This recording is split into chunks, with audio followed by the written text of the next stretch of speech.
Chargers training camp officially kicks off this week, but already, it's been anything but routine.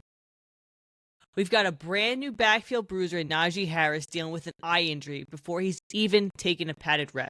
Second-round rookie Tre Harris is still unsigned, holding out over contract terms and missing valuable install time. And Quentin Johnston? He's entering a prove-it camp with his starting job on the line and pressure up to 11. Add in position battles across the board, and Harbaugh setting the tone from day one. And this camp has all the makings of a pivotal moment for the Bolts.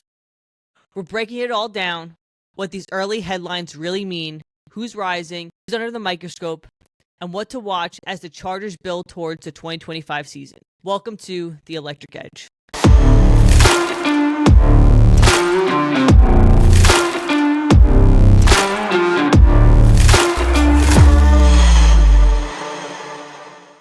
Let's start with one of the biggest surprise early headlines. Najee Harris suffered a superficial eye injury on July 4th during a fireworks accident. According to multiple reports, the injury isn't expected to impact his long-term availability. His agent has already come out and confirmed Najee will be ready for week 1. That's really great news, but here's the reality. This is still worth watching. Najee Harris has been as durable as they come, but in Chargers fashion, he comes to the Bolts and immediately gets injured before he's even taken a snap on the field. Even if it's non-serious, anytime your vision is affected, especially for a running back who thrives on patience, vision, and timing, it matters. So what should we be watching when training camp opens? Well, first, let's see if Najee gets any snaps or reps during training camp. This will probably give us a good indication of how serious the eye injury really is. So let's say his eye is okay and he can participate in training camp. Chargers fans should be watching for the following. Is Najee hitting the hole with confidence? Is he finishing runs through contact or looking cautious on first contact drills?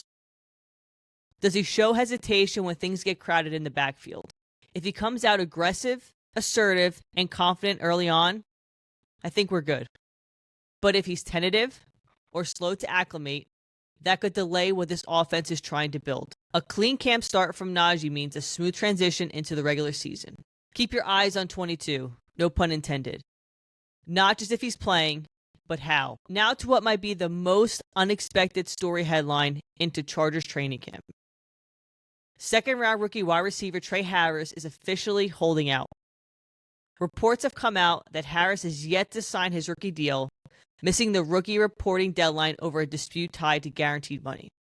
And while that might seem like a small contract detail, this has real implications for camp reps, depth chart movement, and possibly even the front office's next moves. So let's break it down. No contract equals no practice. That means no route timing with Justin Herbert, no chemistry building, no special teams evaluation, and zero tape for Jim Harbaugh and Greg Roman to work with. This offense is still installing its identity, and Harris, a projected Z receiver with inside-out flexibility, was supposed to compete for real snaps early. But now, that door is wide open. Guys like Keandre Lambert-Smith, Ladd McConkey, QJ, and even Mike Williams are all going to get more reps in Harris's absence. Here's where things get a little interesting. If this drags on, don't rule out the Chargers bringing in a veteran wide receiver to hedge their bets. You've got names like Amari Cooper, Gabe Davis, Nelson Aguilar, and yes, even Justin Herbert's favorite target is still available, Keenan Allen. But let's be real. If Harris can't get on the field, the Chargers will explore other ways to shore up the wide receiver room. So the big question heading into this week, will the Chargers cave on guaranteed money or stand firm and let Harris sit? Either way, this holdout has ripple effects. It's a setback for the talented rookie, and it's a clear opportunity for someone else in the room to step up and take that wide receiver 3 or 4 role outright. The longer this lasts, the more pressure there is to either get a deal done or make a move elsewhere. So let's go into the third highlight going into training camp. Let's talk about Quentin Johnston. Because while the spotlight's been on Najee's eye and Tre Harris's holdout, there's a quiet storm brewing at wide receiver, and it centers around QJ. Coming off his second season, Johnston put up 55 catches for 711 yards and 8 touchdowns, a solid leap from his rookie year. But here's the thing. He still struggled with drops. That's the one blemish keeping him from fully locking in as a dependable wide receiver 2 or 3 in this offense. Now, with Tre Harris out of camp due to these contract negotiations, the door just cracked open a little wider for Johnston. This is a moment for him to seize a role outright. The team hasn't given up on him. They want him to succeed.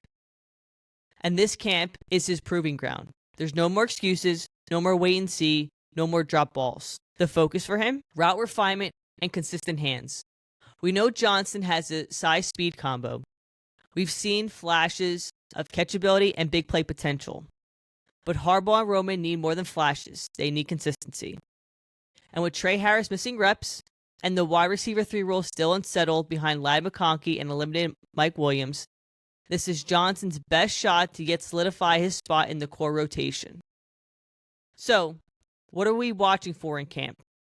Does he eliminate those concentration drops? Is he crisp at the top of his routes? Can he continue to build trust with Herbert in live reps? Because here's the deal. If Quentin Johnston doesn't take that next step and Tre Harris remains unsigned, the Chargers are going to feel the lack of depth fast. But if he does, you're looking at a potential breakout year from a guy who's still just 24 years old and scratching the surface of what he can become in this offense. This is the most important training camp of Quentin Johnston's young career. Let's see if he answers the call. Let's talk about the offensive line going into training camp. When we talk about the Chargers' chances of finally getting over the hump in 2025, it starts and ends in the trenches. Rashawn Slater, Joe Alt, Zion Johnson, Andre James, Mekhi Becton, Bradley Bozeman. This is now a revamped unit and one of the most intriguing storylines of camp. All 5 projected starters are healthy and active, and with the addition of Mekhi Becton, this line isn't just about continuity anymore. It's about upgrading power and protection. And just a reminder, the Chargers allowed just 1 sack per game over the final 4 weeks of 2024. That's when things clicked and Herbert finally had time to operate. And with Harbaugh's run-first DNA and Greg Roman's play-action concepts, this group is expected to play a massive role in shaping the offense. Let's talk about the importance of bringing Mekhi Becton onto this line. He brings size. He's 6'7", 365 pounds, nastiness, and run-blocking upside that's tailor-made for Roman zones and gap schemes. If Becton stays healthy and locks down right guard or swing tackle responsibilities, he gives this group both flexibility and physicality they lacked last year. If this unit holds up, the Chargers can finally stop playing uphill and start dictating games. Now let's switch sides and talk about the defense going into training camp. If the Chargers are going to win the AFC West and be a top contender in the AFC, they will have to dominate the line of scrimmage. And this year, the front office finally gave the defense the tools to do it. Last season, the Chargers ranked near the bottom of the league in rushing yards allowed per game, giving up over 130 yards on the ground weekly. Teams stayed ahead of schedule. Pass rushers couldn't pin their ears back. And it exposed the defense late into games. But this offseason, it was all about getting tougher up front. The Chargers started in the draft by drafting John Marie Caldwell, a true run-stuffing nose tackle who can anchor early downs and eat double teams.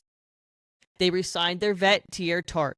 He's been a presence with violent hands and elite leverage who can control A-gaps. They found some bargains as well.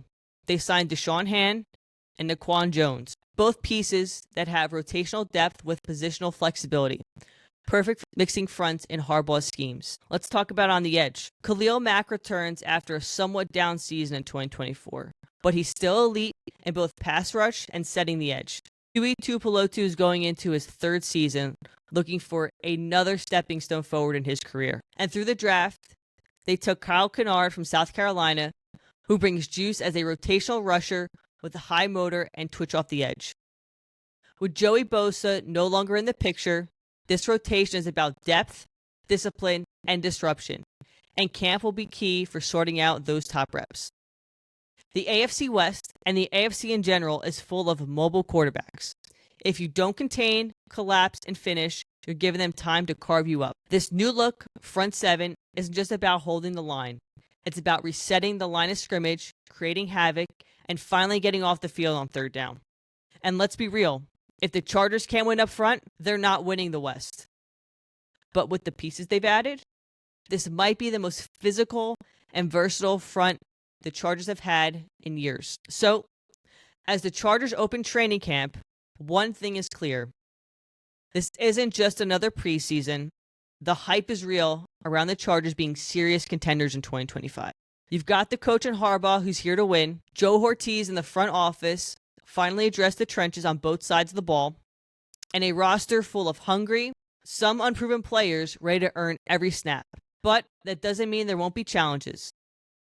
Najee Harris has to bounce back from that eye injury. Tre Harris needs to get in camp before he falls behind. And Quentin Johnston, this might be his defining camp. Every rep matters. Every player matters. Because the first time in a long time, expectations are real in LA. So stay tapped in because we'll be tracking every storyline, every breakout, and every roster shakeup here on the Electric Edge. So, if you enjoyed this episode, be sure to subscribe to my channel, drop a comment below, and let me know what you think will happen during training camp. And be sure to follow me at Electric Edge Pod on X. And remember, the season doesn't start week 1. It starts this week. And if the Bolts finally want to take the throne from the Chiefs, it all begins in camp. Until next time, stay locked in, and as always, bolt up.